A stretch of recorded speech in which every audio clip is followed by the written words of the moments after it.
श्री स्वामी समर्थ. स्वामी महाराज तुमच्या सर्व चांगल्या इच्छा पूर्ण करो ही स्वामींच्या चरणी प्रार्थना करते आणि आजच्या या नवीन व्हिडिओला सुरुवात करते. भक्ती, शक्ती आणि मुक्तीचा सण म्हणजेच महाशिवरात्र अगदी जवळ आलेली आहे. या रविवारी आपण सर्वच जण शिवरात्रीचा उत्सव साजरा करणार आहोत.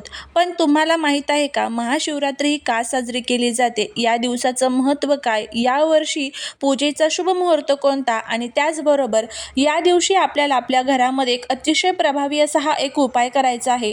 हा उपाय जर आपण केला तर शत्रू आपल्यासमोर गुडघे टेकवेल, रातोरात नशीब चमकून उठेल, घरामध्ये अखंड लक्ष्मी नांदेल, त्याचबरोबर मनातील इच्छा पूर्ण होतील. असा हा प्रभावी उपाय कसा करायचा, कोणत्या वेळेमध्ये करायचा, याबद्दलची संपूर्ण माहिती आज या व्हिडिओमध्ये मी तुमच्यासोबत शेअर करणार आहे. त्यामुळे तुम्ही हा व्हिडिओ स्किप न करता शेवटपर्यंत पाहत राहा. जर या चॅनलवरती नवीन असाल तर चॅनलला सबस्क्राईब करा आणि असेच माहितीपूर्ण नवनवीन व्हिडिओ पाहण्यासाठी बेल आयकॉनलाही प्रेस करा, म्हणजे जेव्हा कधी मी नवीन व्हिडिओ अपलोड करेल त्याचं नोटिफिकेशन सर्वात अगोदर तुम्हाला भेटेल आणि तुम्ही एक पण व्हिडिओ मिस करणार नाही. त्याचबरोबर तुमचा जर महादेवांवरती विश्वास असेल तर कमेंटमध्ये हर हर महादेव किंवा ओम नमः शिवाय लिहायला अजिबात विसरू नका, जेणेकरून भोलेनाथांची तुमच्या कुटुंबावर, मुलांवर अगदी भरभरून अशी कृपा होईल. असं मानलं जातं की या दिवशी भगवान शिव आणि माता पार्वती यांचा शुभ विवाह झाला होता, म्हणूनच हा दिवस शिवशक्तीच्या मिलनाचे प्रतीक आहे. याच रात्री भगवान शिवाने सृष्टीची निर्मिती, रक्षण आणि विनाशाचे प्रतीक असलेले आनंद तांडव नृत्य केले होते. त्याचबरोबर असंही मानलं जातं, समुद्र मंथनातून निघालेले हलहल विष प्राशन करून जगाला वाचवणारे महादेव याच दिवशी नीलकंठ झालेले होते. या दिवशी पूजेची विधी आणि त्याचं महत्त्व कशा पद्धतीने असणार आहे ते आपण बघूया. शिवलिंगावरती शुद्ध पाणी, दूध किंवा पंचामृताने अभिषेक करणे अत्यंत फलदायी मानले जाते. त्रिदल, त्रिगुणाकार, त्रिनेत्रचे त्रियायुधम महादेवाला बेलपत्र अर्पण केल्याशिवाय पूजा पूर्ण होत नाही. रात्रीच्या 4 प्रहरात शिवाची आराधना केल्याने मनाला शांती आणि शक्ती मिळते. यंदा महाशिवरात्रीचा निश्चित काळ हा मध्यरात्री 12:05 ते 1 वाजेपर्यंत असणार आहे. सोमवारी सकाळी सूर्योदयानंतर उपवास सोडण्याची वेळ असणार आहे. महाशिवरात्री हा अत्यंत पवित्र दिवस आहे. या दिवशी आपण केलेल्या छोट्या चुका टाळून योग्य पद्धतीने साधना केली तर त्याचा अधिक लाभ होतो.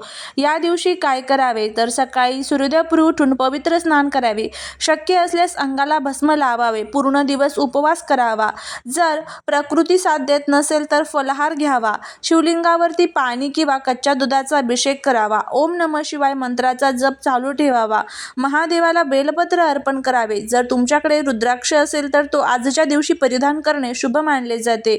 महाशिवरात्रीला रात्री झोपण्यापेक्षा शिवनामाचा जप किंवा ध्यान करणे अत्यंत प्रभावी मानले जाते. भगवान शिवाला कधीही तुळस अर्पण करू नका. शिवपूजेत तुळस वर्ज्य मानली जाते.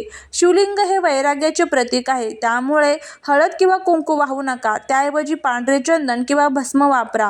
पौराणिक कथेनुसार महादेवाने केतकीच्या फुलाला आपल्या पूजेतून वर्ज्य केलेले आहे, त्यामुळे ते वाहू नका. उपवास असेल तर गहू, तांदूळ किंवा डाळींचे सेवन टाळावे. शिवलिंगाची पूर्ण प्रदक्षिणा कधीही करू नका. जिथून अभिषेकाचे पाणी बाहेर येते, सोमसूत्र, ती जागा ओलांडू नये, तिथूनच परत फिरावे. याला चंद्र प्रदक्षिणा म्हणतात. या दिवशी मांस, मद्य, कांदा किंवा लसूण यासारख्या तामसिक गोष्टींचा जो लाभ आहे तर तो चुकूनही घेऊ नये. यामुळे रागावरती नियंत्रण ठेवायला आपल्याला अनेक अडचणी येत असतात. महाशिवरात्रीच्या दिवशी जर तुम्हाला मंदिरामध्ये जाणं शक्य नसेल तर घरीच तुम्ही महादेवांच्या शिवलिंगाची पूजा करू शकता. यासाठी सकाळी लवकर उठून स्नान करावे, स्वच्छ कपडे परिधान करावे, पूजेच्या ठिकाणी दिवा अगरबत्ती लावून वातावरण पवित्र करावे, संकल्प करावा की हे महादेवा, मी आज तुमच्या प्रसन्नतेसाठी महाशिवरात्रीचे व्रत आणि पूजा करत आहे. त्यानंतर अभिषेक करावा. शेवटी तुम्हाला गंध, फुलं, अक्षदा महादेवांना अर्पण करायचे आहे, विभूती अर्पण करायचे आहे, त्यानंतर बेलपत्र अर्पण करायचे आहे. महादेवाला मोगरा, धोत्रा खूप प्रिय आहे ते अर्पण करा. नैवेद्य अर्पण करा. कापूर लावून जी आरती असते तर ती म्हणा. महादेवाच्या पूजेसोबतच नंदीची पूजा करायला विसरू नका. नंदीच्या कानात आपली इच्छा सांगावी असे मानले जाते. दिवसभर मनातल्या मनात ओम नमः शिवाय या मंत्राचा जप चालू ठेवावा. महाशिवरात्रीच्या अत्यंत शुभ मुहूर्तावरती शत्रुबाधा दूर करण्यासाठी, घरात लक्ष्मीचा वास, सुख समृद्धी राहण्यासाठी तंत्रशास्त्र आणि ज्योतिषशास्त्रामध्ये अनेक प्रकारचे उपाय जे आहेत ते सांगितले जातात. बघा, हा उपाय जर आपण केला तर आपल्या जीवनातील सर्व ज्या काही अडचणी आहेत तर त्या दूर होतील. शत्रूवरती आपण विजय मिळवू शकेल, लक्ष्मी प्राप्ती होईल, नकारात्मकता नष्ट होण्यासाठी मदत होईल. तर आता असा हा उपाय कसा करायचा ते आपण बघणार आहोत.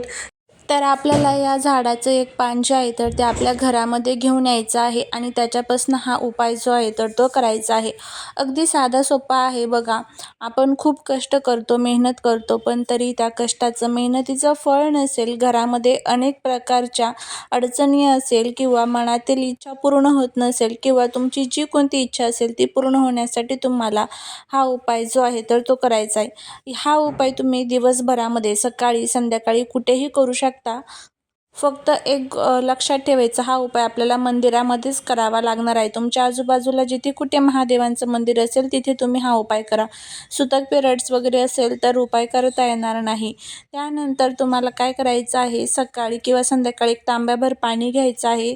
त्या पाण्यामध्ये आपल्याला लाल चंदन मिक्स करायचं आहे. त्यानंतर एक छान दिवा तयार करून घ्यायचा आहे. दूध, दही, पंचामृत तयार करून घ्यायचं आहे. त्यानंतर महादेवांच्या मंदिरामध्ये जायचं आहे. मंदिरामध्ये गेल्यानंतर दूध अर्पण करायचं आहे, पाणी अर्पण करायचं आहे, जे पंचामृत आणलेलं आहे ते अर्पण करायचं आहे. व्यवस्थितपणे पूजा प्रार्थना करायची आहे. आता बघा, महाशिवरात्रीच्या दिवशी प्रत्येक मंदिरामध्ये खूप गर्दी असते, त्यामुळे पूजा करून देत नाही. जर शक्य नसेल पूजा करणं तर मग तुम्ही फक्त आता हा जो उपाय सांगत आहे तो केला तरीही चालेल. तर काय करायचं आहे, एक सोबत बेलाचं पान घेऊन जायचं आहे. बेलाचं पान नेत असताना ते 3 पान एकत्र असायला पाहिजे. कुठेही तुटलेलं, फुटलेलं, खराब झालेलं असं बेलाचं पान चुकूनही नको. त्यानंतर ते पान स्वच्छ धुवून घ्यायचं आहे. महादेवांच्या मंदिरामध्ये आजूबाजूला जिथे कुठे बसायला जागा असेल तिथे बसायचं आहे.